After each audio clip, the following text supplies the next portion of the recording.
Hello everybody and welcome back to another Ayoto Corporation video.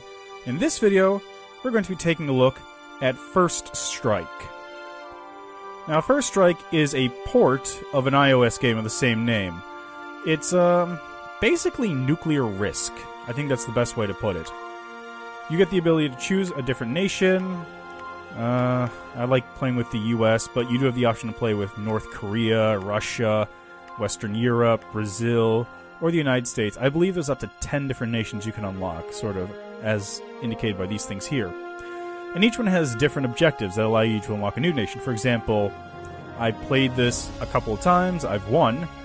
I've taken over Russia, and I've taken over Brazil. And taking over Brazil actually unlocked them as a thing I could play. I don't actually like Brazil because every time I play as the US, Brazil is always there and attacking me. Anyway, I guess I'll just start with the US. I want to make it sort of easy on myself, so I'll play this. Oh, and up here is a bunch of different objectives. It uses the touch interface because it's a port from iOS and Android, so you have to click and drag to move this up, but whatever. Anyway, this is what the game looks like. You have the option to sort of scroll around the Earth, and this thing turns on different nation borders. So, for example, I'm currently outlighted there. North Korea is over here. It's only got one country. And who else is in the game? Europe.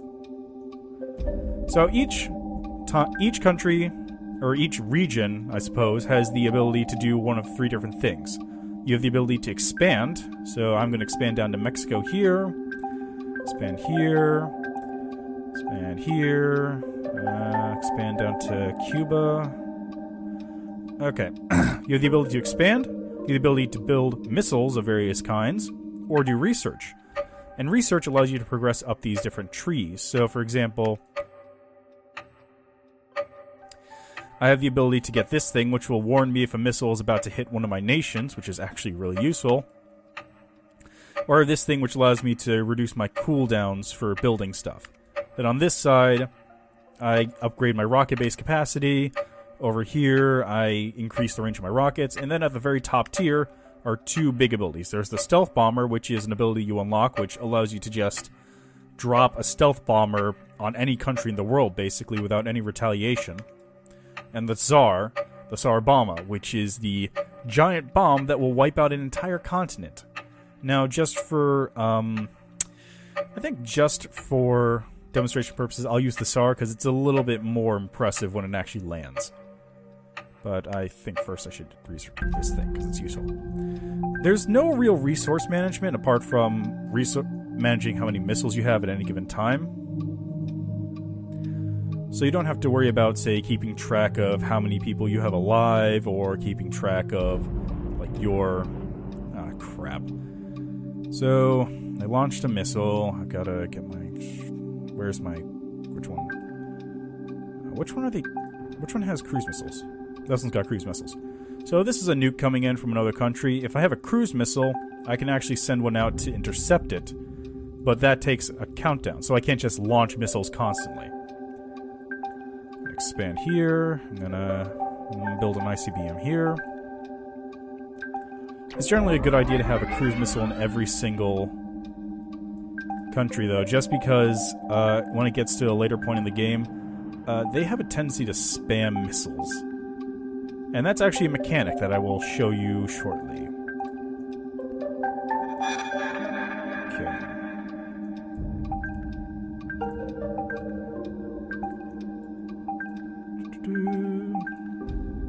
Expand into South America here. Now, the game is basically, I guess you could think of it as nuclear Risk. Because the world is sort of set up in the same way as Risk. Mostly, actually. Like, I don't think Kamchatka is sort of that big. But it is here. And in Risk. That's the only two places I've ever seen it that big.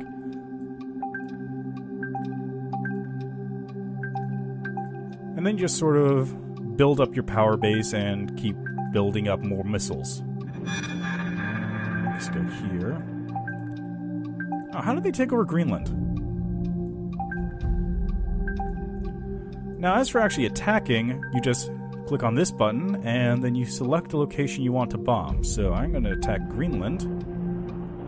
Nuke the shit out of them. And probably build another ICBM. And then over here, I'm going to research more in the... Yeah, this allows me to see what countries actually have what for arms and armor.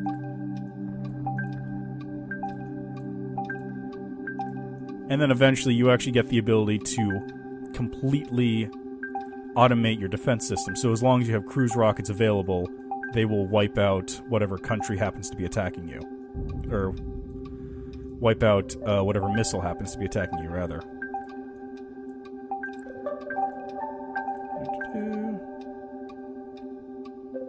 More ICBMs. And then I guess over here, I'll research... Get working towards the SAR bomb.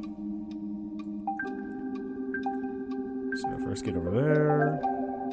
Build a cruise missile. It's not gonna go fast enough. So I gotta defend with this one. And this is basically the game. Ah, crap. North Korea's attacking me too. Well, I gotta bomb them now.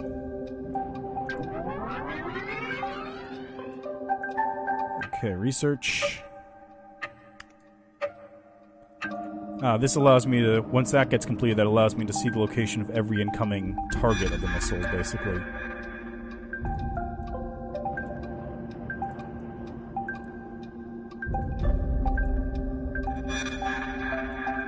And they really want to shoot off those rockets, don't they? Okay, North Korea, fuck you.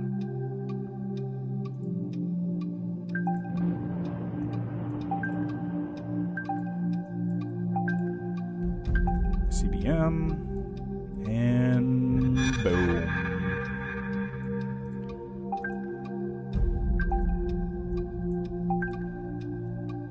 Okay,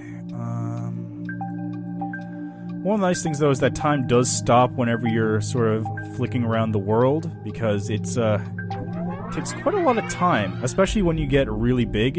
It can take a lot of effort just to figure out which one of your countries is yours.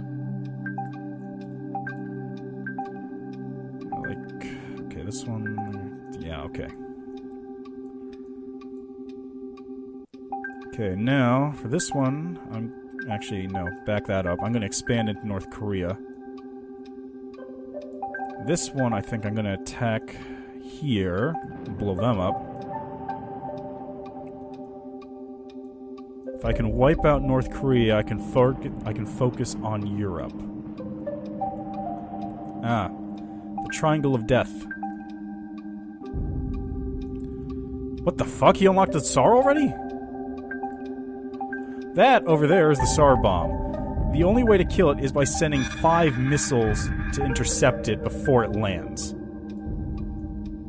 If you don't, you die.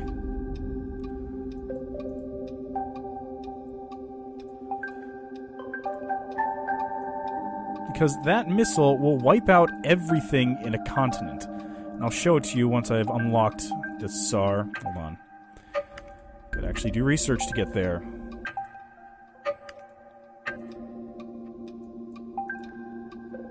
Let me see here. Yeah, expand there.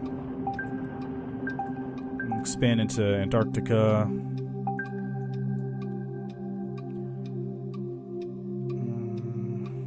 Where's that missile going? That missile's going for North Korea? Sure, I'm good with this. It's not hitting me.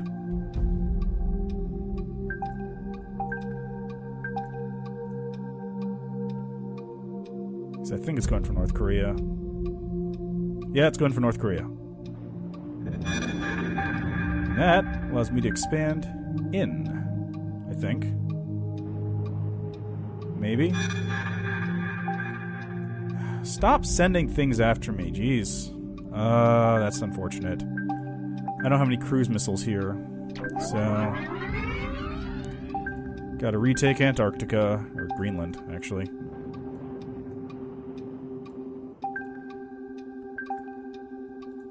Okay, just gotta wait, and... There we go. Now I can take it. Let's expand into there. And then use this one to defend. Okay, so try... Can I not... Oh, I see. I gotta expand there first. It's kind of hard to tell sometimes.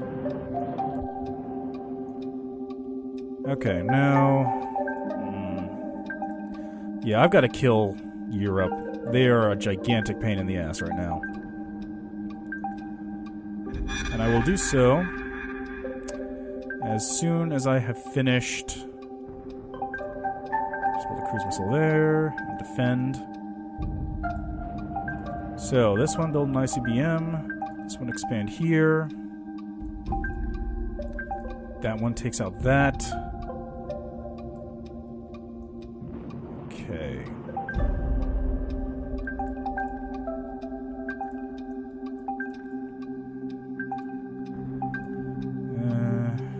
This one should probably build an ICBM. This one can defend it. And really? Come on. You guys, I swear. Okay. So now, from here, I can send a rocket at Japan. Cruise missile there, build a cruise missile there. And by doing terrible things, I have annihilated North Korea. Let's see, do I have any cruise missiles, or is that the only one? Okay.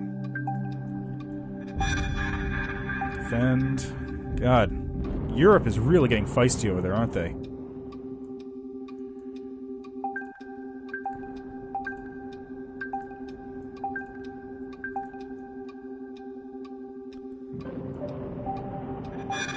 I think I know what that means. It's time for me to show you what a first strike is. Now, down here at the bottom, once I've actually I should finish up my research really quick.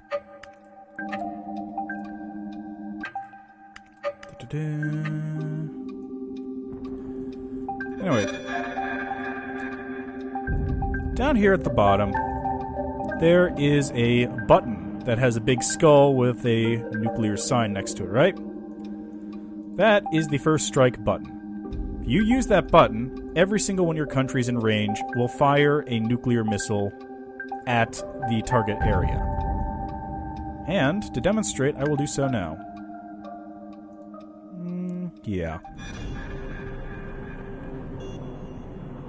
Now, in retaliation, they fired missiles, because every country that fired a missile can't shoot off a cruise missile to respond. But luckily, not every country I have fired a shit.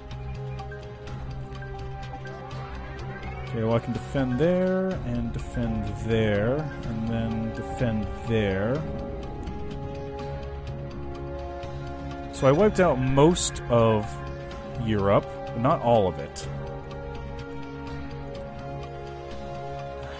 No, stop that. Stop. Didn't want to do that. So what I'm going to do now... Okay. I'm going to have to wipe out this country. And... down here.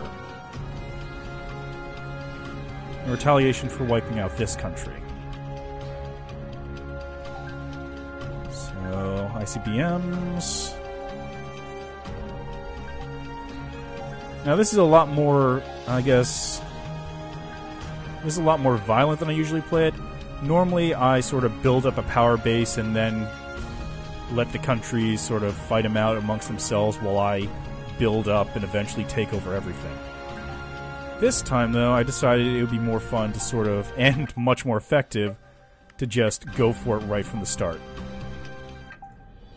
And then for the ending, I'll finish off with the SAR bomb. Because Europe has very little land left.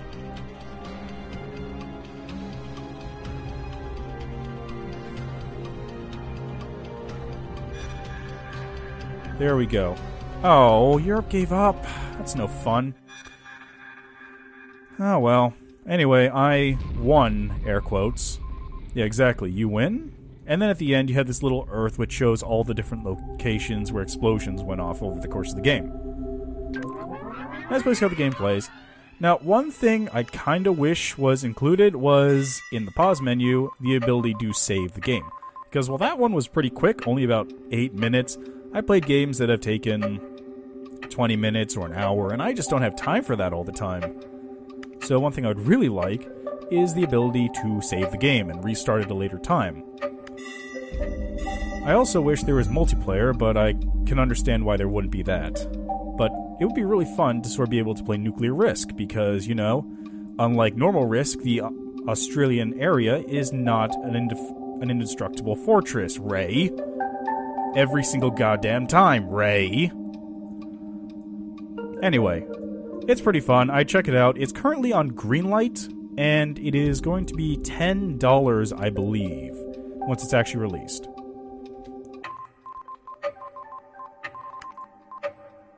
No, I wanted to go back to the main menu, actually. Oh well. Another thing that should probably change. But yeah, check it out on Greenlight. If you think it's interesting, it's playing Nuclear Risk, give it a shot. If not, you can always check it out on Android and iOS.